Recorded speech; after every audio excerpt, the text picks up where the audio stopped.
Right.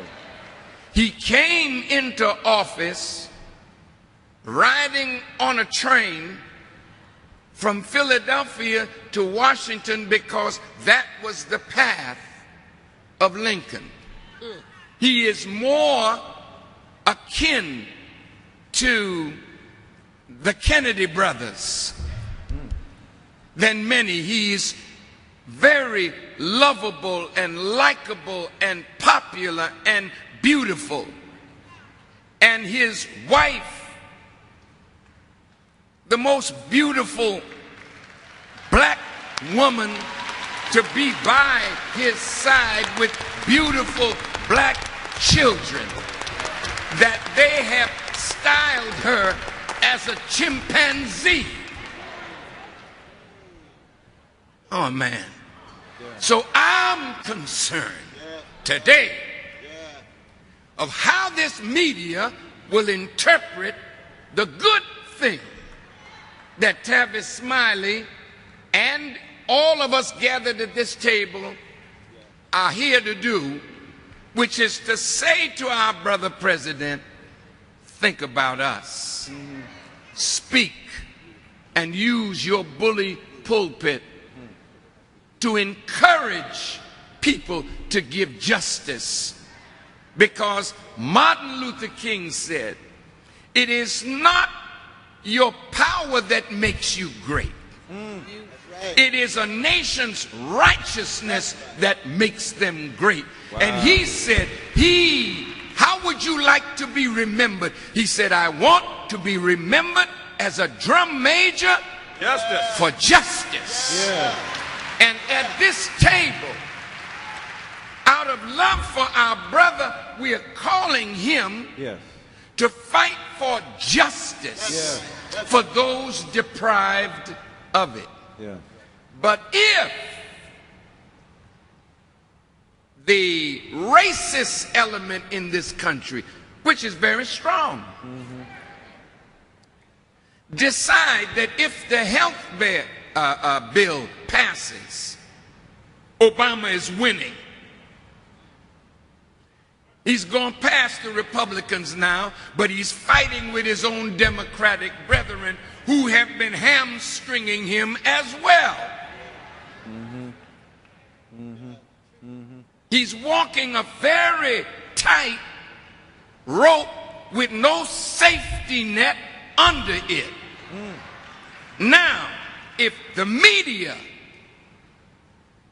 mistakes our loving critique, admonition, rebuke, and exhortation to our brother, tell it, minister. And then say that we hate him, and then use this as a stamp of approval on a death warrant for our brother, then none of us will ever be able to stand in front of our people again if they believe that we join this conversation as haters of our brother. So we want to make that very clear. Love. Very clear. Now, last point I'm making. The last point. If you don't like our brother, vote him out. We can bear to lose an election, but we cannot bear to make Michelle and her children fatherless and husbandless, as we saw with Dr. Martin Luther King Jr. And I'm warning you, America,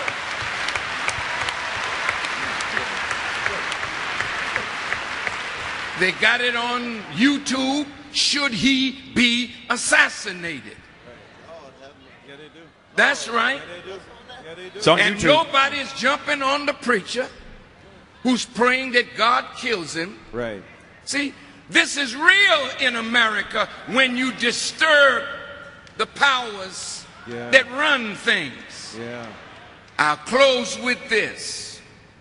Our brother was selected before he was elected. Wait a minute. Now, all of you know something about kingmakers.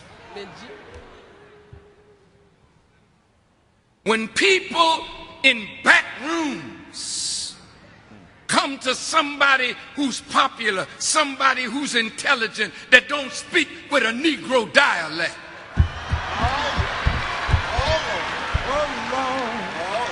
a light-skinned Negro, that is non-threatening to white people because they can see themselves in him because he's part them and part us. This is political scheming which Senator Reid got involved in. He didn't mean no harm. He was just talking about the white mentality. Right. That's right. So now, when you select a man, the man may never know what your purpose was. Because I understand that his initial victory in Iowa was financed largely by Goldman Sachs.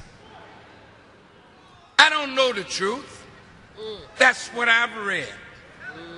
Now look, who selected a junior senator that hadn't even got his foot wet in the Senate and made him believe that he, from that position, could become president of the United States? I suggest to you that the people that looked at him and saw his brilliance, saw that that brilliance could be used for a purpose that was not our agenda.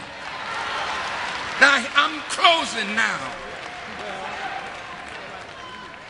The people that chose him know the time that we are living at the end of America's rule as a great power in the world.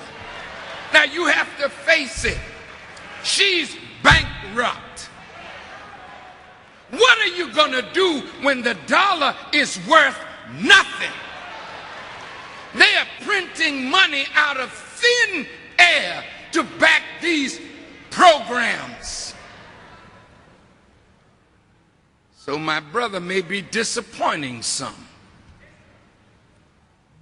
that thought he would be what maybe he has the nerve not to be. So I say to all of you in this room and all who are watching by television, we need to pray for our brother and his family and warn America, leave that brother alone.